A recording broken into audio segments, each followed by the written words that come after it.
অনেক দিন পরে আজকে আমার বাসার যে মাছ আছে একুরিয়ামে সেগুলো একটু শেয়ার করলাম।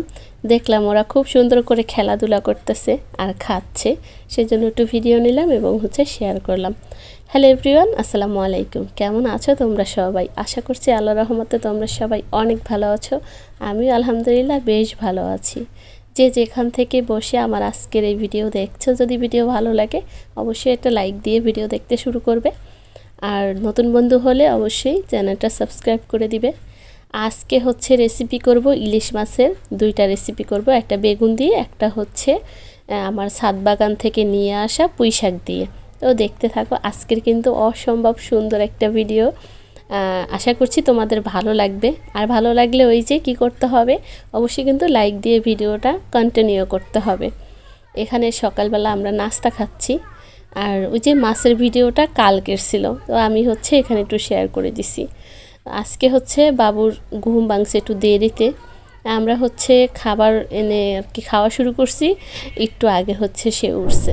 তো ডিম সে খাবে কত ভাব করতেছিল, আর তার বাবা চেষ্টা করতেছিল খাওয়াইতে পারে কিনা। ইদারিং ওই যে বললাম ওর শরীরটা ভালো নাই, তাই কিছুই সেরকম খেতে চায় না। যাই হোক, জান্নাতের বাবা চলে গেছে, অনেকক্ষণ হয়ে গেছে। আমরা ওই যে প্রতিদিন কিন্তু বাইরে যাই, গেলে আমাকে খিচুড়ি কিনে দিছে আর ডিম। এখানে একটা ডিম আর খিচুড়ি 50 টাকার ছিল। তো খিচুড়িটা ঝরঝরা খুবই খেতে মজা ছিল, আর আমার ভাতও শক্ত খেতে ভালো লাগে, আর খিচুড়িটাও ঝরঝরা খেতে ভালো লাগে। এখানেই তো খিচুড়ি আমাকে মাঝে মাঝেই কিনে দেয়, আমি খেতে পছন্দ করি সেই জন্য। আর ওই বেশি একটা পছন্দ করে না, তাই বেশি আমার ঘরে রান্না করে খাওয়া হয় না। আর ওই যে একলা মানুষ খিচুড়ি রান্না করলে কে খাবে, তাই আর কখনো ঘরে বানানো হয় না। বাইরে গেলে তো যেদিন খেতে ইচ্ছা করে তখন নিয়ে আসি। যাই হোক, ছাদ বাগান থেকে এই তো কতগুলা শাক নিয়ে আসছি। কতগুলা বলতে একজন দুইজন মানুষ কিন্তু খুব সুন্দরভাবে খাওয়া যাবে। আর এটাই আমার ছাদ বাগানের পুঁই শাক। আর ভাবছি এইবারই শাক খাবো, এরপর আর শাক খাবো না, কারণ দেখলাম বিচি হয়ে গেছে, তো শাক আর খাওয়া যাবে না। তো একদম ডাটাগুলো লম্বা লম্বা হয়ে গেছে, সেই জন্য আমি কেটে নিয়ে আসছি, আর সাথে দুগা শাক নিয়ে আসছি। আর যখন ভাবলাম যে আর কাটবো না, বিচি যেহেতু হয়ে গেছে, তো ওই শাকগুলা কী দিয়ে রান্না করা যায়, মাথায় শুধু ঘুরপাক খাইতেছিল কিভাবে রান্না করব। তারপরে ভাবলাম ইলিশ মাছ দিয়ে রান্না করি, ভালো লাগবে। আমার বাসায় দুই ধরনের বেগুন আছে, আর বেগুনগুলো দেখলাম শুট্টো হয়ে যেতেছে, রান্না করে খেতে হবে।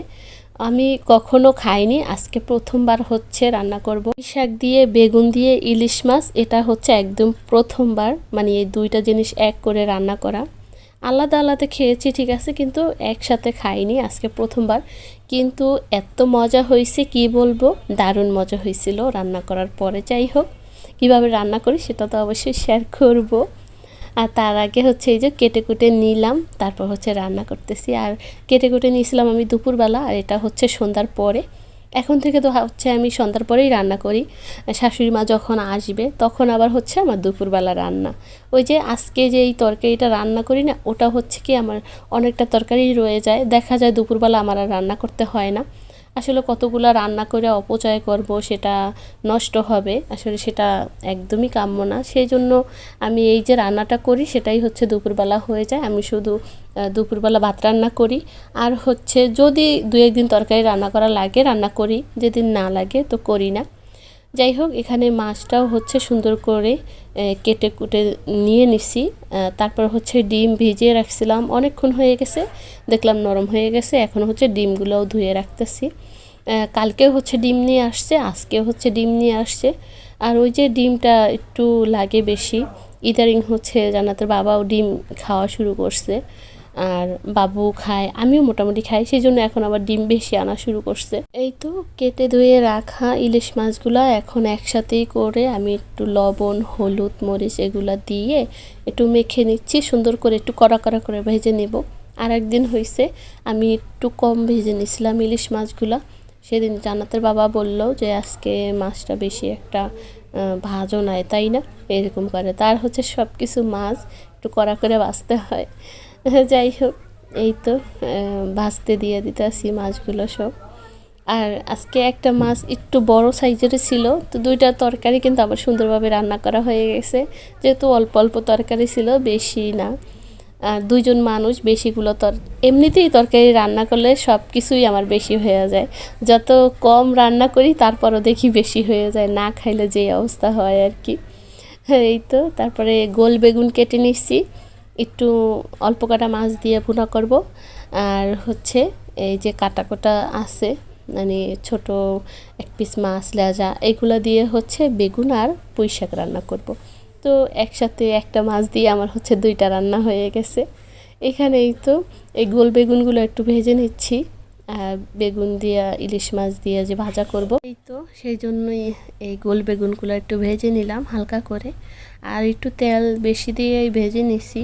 আর ওই তেলগুলোই দিয়েই হচ্ছে এই ভাজা তরকারিটা আর কি রান্না করব। এমনিতেই তেল বেশি হয়ে গেছে, এখানে আর তেল অ্যাড করি নাই, ওই তেলটা দিয়ে রান্নাটা করে নিলাম। এখানে দিয়ে দিছি একটু রসুন বাটা, আর হচ্ছে কাঁচামরিচ, হলুদ, তারপরে শুকনা মরিচ, লবণ, এগুলো দিয়ে সুন্দর করে কষিয়ে নিচ্ছি। আর আমি হচ্ছে সবসময় ইলিশ মাছে এত মশলা দেই না, খুব কম মশলা দিয়ে রান্না করি, আর এটাই হচ্ছে ভালো লাগে।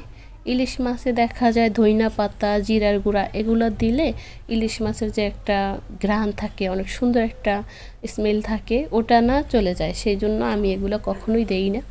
আর অনেকের দেখি দেয়, অনেক আফুর ভিডিও দেখি ইলিশ মাছেও হচ্ছে জিরা দেয়, কেউ হচ্ছে ধইনা পাতা দেয়। আসলে এটা হচ্ছে যার যার মুখের রুচি, যার যেটা ভালো লাগে সে ওইভাবেই আসলে রান্না করে।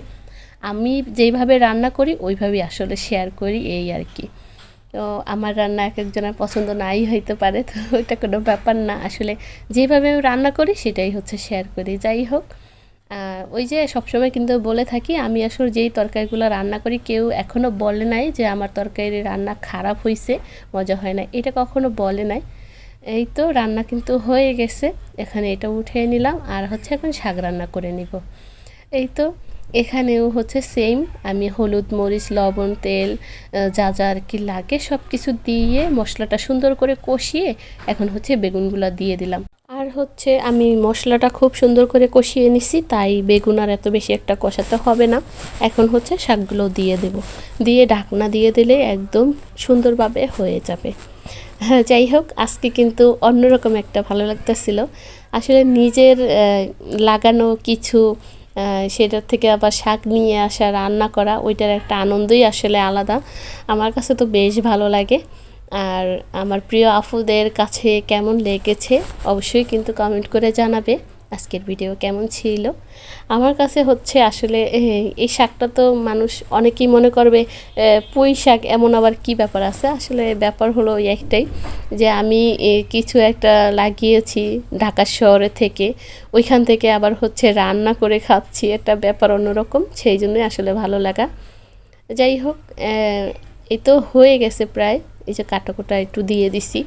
আর তরকারিটা খেতে এত মজা হয়েছিল, আমার তো এখনও দেখে আসলে খেতে ইচ্ছা করে। আমি হচ্ছে আবার যখন শাক নিয়ে আসবো আমি অবশ্যই এইভাবে রান্না করে খাওয়ার চেষ্টা করব। হচ্ছে জান্নাতের বাবা তো সে কিন্তু পাঁচমিশালি তরকারি একদম পছন্দ করে না, আর ইলিশ মাছের তরকারি সে খুব পছন্দ করে খেয়েছে, বেগুন দিয়ে যে রান্না করছি। তারপরে এই তো কথা বলতে বলতে একদম ভিডিওর শেষ পর্যায়ে চলে এসেছি, আমার সুন্দরীদের দিয়ে এখন হচ্ছে শেষ করব। যাই হোক, মাছগুলো খুবই দেখতে ভালো কিউট লাগতেছিল, তাই হচ্ছে দুইবার করে শেয়ার করলাম। আজকে হচ্ছে ওদের খেলা দেখাইতেই আমি বিদায় নিলাম। আল্লাহ হাফেজ।